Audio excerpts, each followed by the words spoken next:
آپ کے خیال میں عمران خان کا اصل جرم کیا ہے؟ اصل جرم سبھی کو پتا ہے، اب آپ چھیڑ رہے ہیں تو بتائیں۔ ضرور بتائیں۔ چلیں بتا ہی دیتا ہوں کہ وہ ہمارے اس وقت کے D G I S I نے کوئی بات کی اور وہ ان کو پرائم منسٹر سے کوئی ایسا ہوا اور انہوں نے آرمی چیف اس وقت کے باجوہ صاحب کو کہا کہ جی یہ مجھے اس عہدے پر قابل قبول نہیں ہے۔ ہم نے اپنے 25 کروڑ عوام کو غلام رکھنے کے لیے عمران خان کو اندر کیا ہوا ہے۔ ان کی غیرت اور حمیت، 25 کروڑ عوام کی غیرت اور حمیت کا جنازہ نکالنے کے مترادف۔ تو جب بھی کوئی ایسا غیرت کی بات کرتا ہے، جانے کیوں ہم اس کو جو ہے فارغ کر دیتے ہیں، اس دنیا سے ہی اٹھا لیتے ہیں۔ شرم آنی چاہیے جنہوں نے بھی کیس بنایا، اور ایک دن اسے جیل میں نہیں رہنا چاہیے۔ یہ جو بھی سمجھتا ہے اپنے آپ کو عقل کل، معذرت کے ساتھ معاف کیجیے گا، وہ پھر کسی اور دنیا میں رہتا ہے۔ بسم اللہ الرحمن الرحیم، میں ہوں زاہد نور اور آج ہمارے ساتھ موجود ہیں سابق گورنر پنجاب اور پاکستان کے سینئر ماہر قانون سردار لطیف کھوسہ۔ ان سے گفتگو کریں گے پاکستان کی سیاسی صورتحال پہ، بالخصوص عمران خان کے جو کیسز ہیں اس حوالے سے، جن کو یہ ڈیل بھی کر رہے ہیں، اس حوالے سے بات کرتے ہیں۔ سردار صاحب بہت شکریہ آپ کے وقت کا، آپ نے وقت دیا۔ یہ بتائیں آپ باغی تو نہیں ہیں؟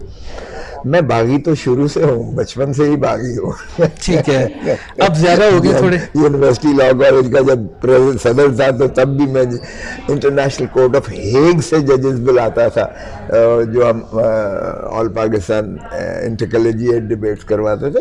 تو باغی اگر اس سینس میں کہتے ہیں تو ہاں، میں جدت کا قائل ہوں۔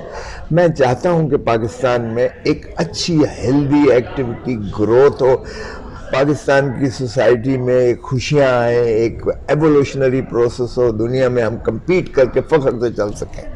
تو اس لحاظ سے میں باغی ہوں۔ بالکل ٹھیک ہے، اچھا چلے جی، باغی ہیں بالکل آپ۔ اور آپ چونکہ ظاہر ہے پیپلز پارٹی میں ایک نظریاتی پیپلز پارٹی کے ساتھ آپ کا تعلق ہے، وہاں سے گورنر بھی آپ بنے، تو کیا وجہ بنی کہ آپ پیپلز پارٹی میں ہونے کے باوجود آپ پی ٹی آئی کی بہت زیادہ حمایت کرتے ہوئے نظر آتے ہیں؟ اس کی کیا وجہ ہے؟ نہیں، یہ میں تو صرف پاکستان کی حمایت کر رہا ہوں۔ میں کہتا ہوں سرزمین بے آئین جو ہم نے بنا کے پاکستان کو رکھ دیا ہے نا، میں آئین کے ساتھ ہوں۔ دیکھیے، میں کہتا ہوں کہ آئین پر عملداری کیجیے گا۔ آئین ہی ہمارا عمرانی معاہدہ ہے، آئین کے اندر ہی ہماری سوسائٹل گروتھ اور ہمارا ملک جو ہے وہ متحد بھی ہے اور ترقی بھی کرے گا۔ اور رول آف لا، قانون کی پاسداری کیجیے گا۔ لیکن یہ کہنا، یہ جو پچھلی پی ڈی ایم کی حکومت نے کہا جی پارلیمنٹ سپریم ہے، پارلیمنٹ کوئی سپریم نہیں ہے، پارلیمنٹ آئین سپریم ہے۔ پارلیمنٹ بھی آئین کے اندر رہ کر کام کرتی ہے۔ آئین سے جب متجاوز کیا، جس طرح ہم نے یہ اس کو جو ترامیم کی تھی انہوں نے نائب آرڈیننس میں ایکٹ کے ذریعے، وہ سپریم کورٹ نے انہیں جو ہے کالعدم قرار دیا۔ تو یہ آئین سے متجاوز پارلیمان کی جو ہے یہ لیجسلیشن تھی۔ تو آئین سپریم ہے، پارلیمنٹ سپریم نہیں ہے، سوورن نہیں۔ اسی طرح ملٹری کورٹس کا جو اعتزاز احسن پٹیشنر تھے اور میں ان کا وکیل بھی تھا، لیڈ کاؤنسل، وہ بھی کہ سویلینز کو آرمی ایکٹ کے تابع جو ہے ان کو ٹرائی نہیں کیا جا سکتا، یہ بھی آئین کی روح کو مجروح کرتا ہے، کیونکہ ٹریکوٹمی آف پاور میں یہ عدلیہ، اس کو کہنا ہی ایک عدالتی نظام کی توہین ہے، کیونکہ ملٹری کورٹس جو ہیں وہ مینڈ ہیں، یعنی ان کا جو جج ہوتا ہے وہ کوئی کرنل ہوگا، بریگیڈیئر ہوگا، میجر جنرل ہوگا، تو ظاہر ہے کہ وہ عدالتی نہ تو کنٹرول میں ہے، نہ ہی عدالت کے سپرویژن میں ہے۔ تو ایسے ٹرائبیونل یا ایسے اس کورٹ کہنا بھی میں سمجھتا ہوں یہ غلط ہے۔ تو یہ بھی سپریم کورٹ نے ایک بڑا مارکت الآراء فیصلہ دیا۔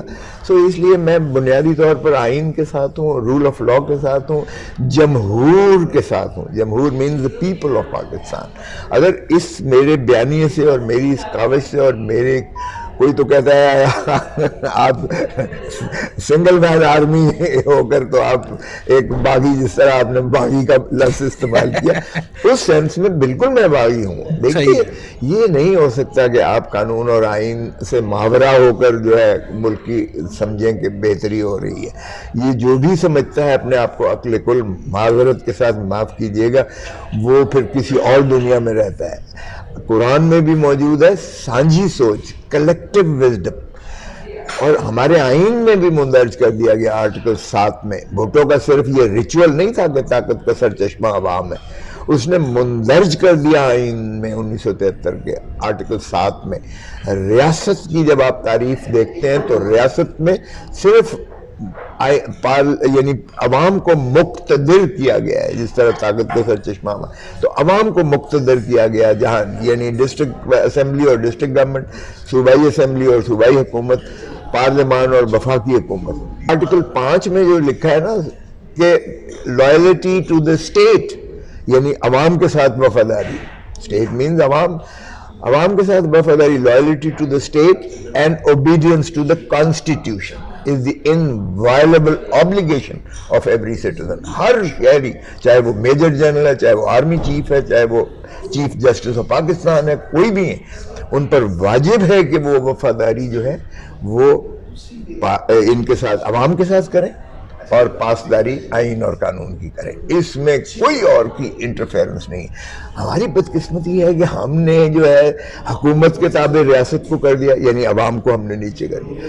اچھا، پھر حکومت کے اوپر بھی ہم نے ایک اور عدلیہ بعض اوقات کرتی ہے، پھر ان سے اوپر ایک مقتدر حلقہ آ جاتا ہے جو ہر 5-7 سال 10 سال کے بعد جو ہے اٹھا کے جمہوریت کو اس طرح بکیر کے پھینک کے کبھی براہ راست آ جاتے ہیں اور کبھی پیچھے سے کنٹرول کرتے ہیں، جس طرح اب کیا ہوا ہے. یہ کیئر ٹیکر تھوڑے ہیں، یہ صحیح ہے، یہ تو چیئر ٹیکرز ہیں. یہ جب ان کا مزاج آئے گا الیکشن بھی کروا لیں گے اور باقی معاملہ بھی کریں. اگر یہ دیکھیں، اگر یہ میرا بیانیہ پی ٹی آئی کو اس وقت سرو کر رہا ہے یا سپورٹ کر رہا ہے تو P T I versus the rest. آپ دیکھیں پی ڈی ایم ساری ایک طرف نہیں جماعتیں، ایک جماعت علیحدہ ہے، وہ بالکل ایسے ہی ہے. تو پھر اگر میرا بیانیہ پاکستان کے لیے ہے، میرا بیانیہ جمہور کے لیے، آئین کی بالادستی کے لیے، رول آف لاء کے لیے، سو اگر جمہوری قوتوں کو جو بھی ہو، چاہے وہ عمران خان ہے یا پی ٹی آئی ہے، میں کہتا ہوں حق دیجیے گا عوام کو، ان کو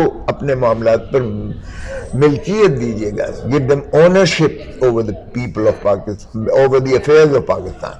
تبھی ہمارا جو ہے آئین پر عملداری ہوگی، تبھی ہماری جمہور پھلے پھولے گی، اور تبھی ہمارا ملک ترقی کرے گا. بالکل ٹھیک ہے. اچھا، آپ کا پوائنٹ اس حوالے سے میرے خیال میں بڑا کلیئر آ گیا ہے کہ جو اگر یہ تاثر جاتا ہے کہ آپ کی بات کرنے سے پی ٹی آئی کی حمایت، یا یہ لگتا ہے بہت سارے لوگوں نے آپ کو انوائٹ بھی کیا کہ آپ پی ٹی آئی کو جوائن کر لیں. اچھا، عمران خان کا ظاہر آپ کیس لڑ رہے ہیں، وہ آپ کے کلائنٹ بھی ہیں، تو ابھی تک جو اوورال ابھی تک کی صورتحال ہے، کیا سمجھتے ہیں عمران خان قصوروار ہیں جو جن جرائم میں ان کے اوپر چارج کیا گیا ہے، یا جن جرائم میں ان کو پروسیکیوٹ کرنے کی کوشش کی جا رہی ہے؟ یہ بڑی بدقسمتی ہے، میں سمجھتا ہوں.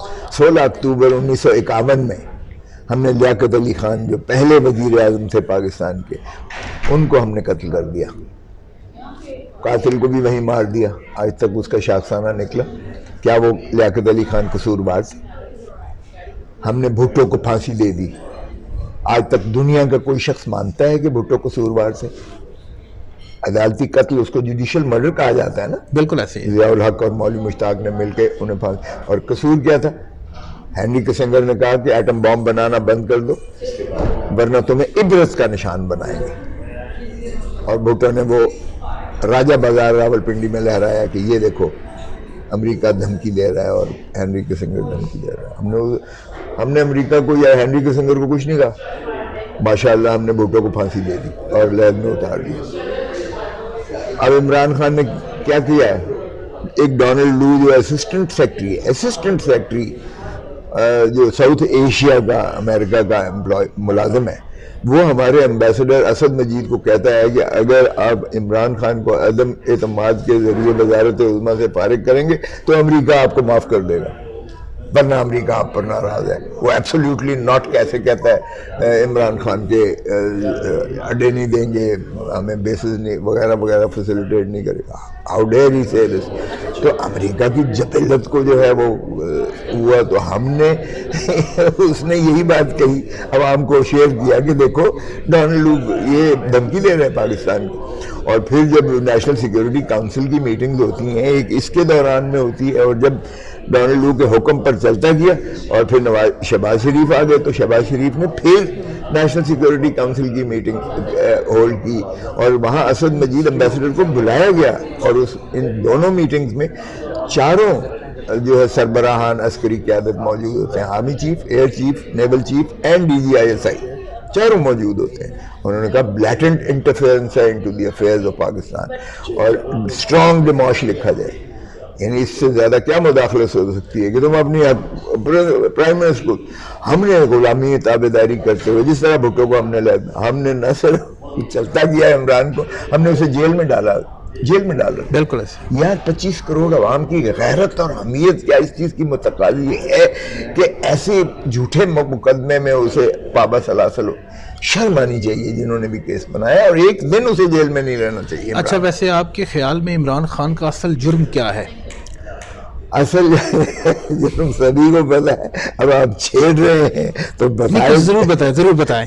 چلیں بتا ہی دیتا ہوں کہ وہ ہمارے اس وقت کے DGISI نے کوئی بات کی اور وہ ان کو پرائم منسٹر سے کوئی ایسا ہوا اور انہوں نے آرمی چیف اس وقت کے باجوہ صاحب کو کہا کہ جی یہ مجھے اس عہدے پر قابل قبول نہیں ہے، اور ان کو جو ہے وہ پھر کچھ ذرا تھوڑا سپیس دے کے تو ہٹانا پڑ گیا، اور پھر ظاہر ہے کہ اب وہ ماشاءاللہ مسند اعلیٰ پر موجود ہیں.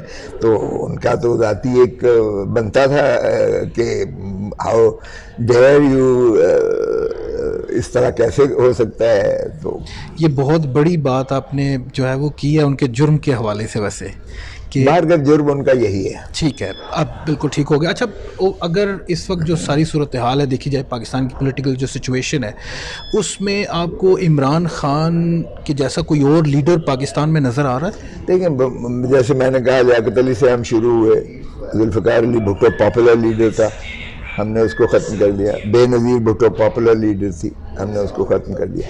جانے کیوں ہمارے ملک میں یہ ایک ریت چلی آ رہی ہے کہ جو بھی عوام کے لیے پاپولر لیڈر ہو جاتا ہے اور جس سے عوام کو امیدیں وابستہ ہو جاتی ہیں، اور جو دنیا میں کے آنکھوں میں آنکھیں ڈال کے وہ ایک پاکستان کے آزادانہ تشخص کو کہ بھائی ہم بھی 25 کروڑ عوام ہیں، ہم بھی ایک ایٹامک پاور ہیں، ہم بھی دنیا کی 5ویں یا 6ٹھی بڑی ایک عسکری قوت ہیں، ہمارے ساتھ عزت اور تکریم سے اور اسی مقام سے بات کرو اور رسپیکٹ کرو in the committee of nations as we deserve it.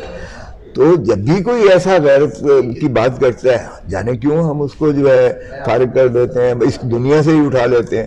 اور عمران کے اوپر وزیر آباد میں جو حملہ ہوا تھا، اس میں ایک مذہب کارڈ استعمال کیا گیا. ایک شخص کو تھانے میں پکڑ کے اس کا انٹرویو کروایا جاتا ہے کہ عمران خان کی یہ بات جو ہے وہ میرے مذہبی عقائد کو مجروح کیا، میں نے اس کو قتل کرنے کی نیت سے. بعد میں PS to PM عطا طارق صاحب نے فرمایا کہ یہ احمد رشدی کا وکیل جو ہے یہ رکھنے جا رہا ہے عمران خان، اور پتہ نہیں کیا گستاخ رسول اور فلاں فلاں. اور اس میں جو آج میں نے اب بھی ہم نے ہائی کورٹ میں نالش کر رکھی ہے کہ ان کی زندگی کو خطرہ ہے، وہ اسی تھا کہ جی کوئی پاگل جنونی کو کھڑا کر کے تو ہم عمران پہ حملہ کروا دیں گے اور کہیں گے جی ہم کیا کریں، یہ تو ایک مذہبی جنون کتاب ہے. جس طرح وزیر آباد والے سے نے جو کہا، یہاں بھی وہ اللہ اللہ خیر صلی اللہ، 2 دن آپ شور شرابہ کریں گے اور تیسرے دن بزنس ایز یوزول. تو یہ بڑی بدقسمتی ہے. ہم نے اسی لیے یہ جو ہے حفظ ما تقدم کے طور پر ہم نے بہت زیادہ اس میں بہت قوت کے ساتھ ہم نے عدالت عالیہ کو یہ باور کروایا ہے کہ ہمیں تحفظ دیا جائے. یہی شاخسانہ نہ ہو جو ہمارے سابقہ وزیر اعظموں سے ہوتا آیا ہے، لیاقت علی سے لے کر، بھٹو سے لے کر، بے نظیر سے لے کر اور اب عمران ہے. تو یہ تاریخ کو دہرایا نہ جائے اور پاکستان کا اس میں نقصان بہت زیادہ ہوتا. کاش بھٹو زندہ ہوتے، آج ڈیفرنٹ سینری ہوتی، بے نظیر ہوتی، آج سیاست کا رخ اور ہوتا. اب ہم عمران کو بھی اگر صفحہ ہستی سے مٹانے پر آ گئے ہیں تو پھر اور زیادہ ایک کیوس، کنفیوژن اور سوسائٹل ایک جو ہے انتشار پیدا ہو جائے گا. بالکل ٹھیک ہے. اچھا، آپ کیا سمجھتے ہیں عمران خان کب تک آپ کے خیال میں جیل سے باہر آنے کا امکان ہے ان کا کوئی؟ دیکھیں جیل سے تو میں نے نکلوا دیا تھا جب ان کو 3 سال سزا کی تھی اور میں نے وہاں سینٹنس کو سسپینڈ کروایا تھا، لیکن ہماری نیتیں ہی ٹھیک نہیں ہیں ہم نہیں چاہتے کہ اسٹیبلٹی آئے، تو وہ یہ ہوا کہ سائفر کا کیس بنا کر ان پر جو ہے وہاں وارنٹ گرفتاری وہاں ڈال دیے گئے، جب ان کی روک کر رہائی جاتی ہے تو ان کو ایک اور کیس میں ڈال دیا جاتا ہے، اور وہ بھی یہ نئی ایک جورسپروڈنس لکھی جا رہی ہے۔ عمران خان کو جب سائفر کے کیس میں کیا گیا تو یہ 9 مئی کو عمران خان بائیو میٹرک کروانے کے لیے اسلام آباد ہائی کورٹ کے کمرے میں موجود تھے، سرکاری آفیشل کمرے میں، وہاں رینجرز جا کے تو بیچ میں ان کو پکڑتی ہے، ان کے وکیلوں کو جو ہے مار کٹائی ہوتی ہے، عملہ جو ہائی کورٹ کا ہوتا ہے اس کو رف اپ ہوتا ہے، وہاں میز کرسیاں جو ہے الٹی جاتی ہیں اور ان کو وہاں سے اغوا کر کے لے جایا جاتا ہے، جس کو چیف جسٹس اسلام آباد ہائی کورٹ کہتے ہیں جی غلط کیا ہے انہوں نے، ہائی کورٹ کی پامالی کی ہے، بے حرمتی کی ہے، لیکن گرفتاری ٹھیک ہو گئی ہے، ختم۔ سپریم کورٹ نے اسے 11 مئی کو کالعدم قرار دیا، 12 مئی کو رخصتی ہوئی، 9، 10، 11، 12 مئی 150 مقدمہ درج ہو گیا، جبکہ وہ تحویل میں ہے، ریاست کی تحویل میں ہے، لیکن عمران خان ہر کیس میں جو ہے وہ ملزم بن جاتا ہے۔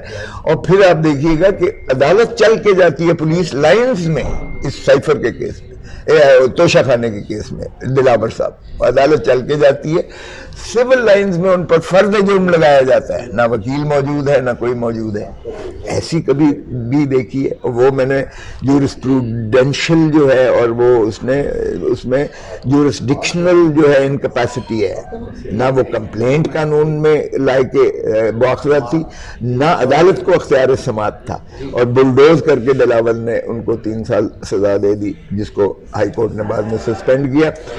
وہ جب سسپینڈ کروایا تو انہوں نے پھر عدالت سے دوسری، اب عدالت جو سن رہی ہے special court under the official secrets act, وہ ان کی غیر حاضری میں ان کا 14 دن کا ریمانڈ دیتی ہے، اٹک جیل میں بھیجا جاتا ہے اس کا سزا کی پاداش میں، اور یہاں اسلام آباد میں بیٹھ کر ان کی عدم حاضری میں سائفر کیس میں جج صاحب 14 دن کا ان کا جوڈیشل ریمانڈ دے کر جب یہاں سے روک کر جاتی ہے اسلام آباد سے ان کی مخلصی کے لیے، رہائی کے لیے، تو ان کی گرفتاری ڈال جائے۔ ایسے میں کیا بنا مطلب ہے، کیا میں کہہ سکتا ہوں؟ لیکن اس کیس میں بھی ہم سائفر کے کیس میں جو جیسے میں نے عرض کیا، یہ پاکستان کی غیرت اور حمیت، 25 کروڑ عوام کی غیرت اور حمیت کا جنازہ نکالنے کے مترادف۔ بالکل ٹھیک۔ اس میں نہ تو کوئی پاکستان کا دفاع کوئی متاثر ہو رہا ہے، نہ کوئی سیکیورٹی کے کوئی ایلیمنٹ اس میں موجود ہے، اور آفیشل سیکرٹ ایکٹ یہ وہ ایکٹ ہے 1923 میں جو تاج برطانیہ نے، جو کلونیل پاور نے ہندوستان کے باسیوں کو غلام رکھنے کے لیے، یہاں سے پکڑنے کے لیے یہ بنایا تھا۔ اب ہم نے وہی قانون جو 1923 کا تھا، ہم نے اپنے 25 کروڑ عوام کو غلام رکھنے کے لیے عمران خان کو اندر کیا ہوا ہے۔ تو میرے خیال میں تو عمران خان کا یہ کیس ہے ہی، بنتا ہی نہیں ہے۔ بالکل، اور اس لیے یہ اس میں مجھے یقین ہے کہ یقین کامل ہے کہ انشاءاللہ عدالت عظمیٰ اس کو مخلصی دے گی، یعنی ان کو ریلیز کر دے گی، اس کیس میں بھی ان قریب کر دے گی، جلد کر دے گی۔ بالکل ٹھیک ہے۔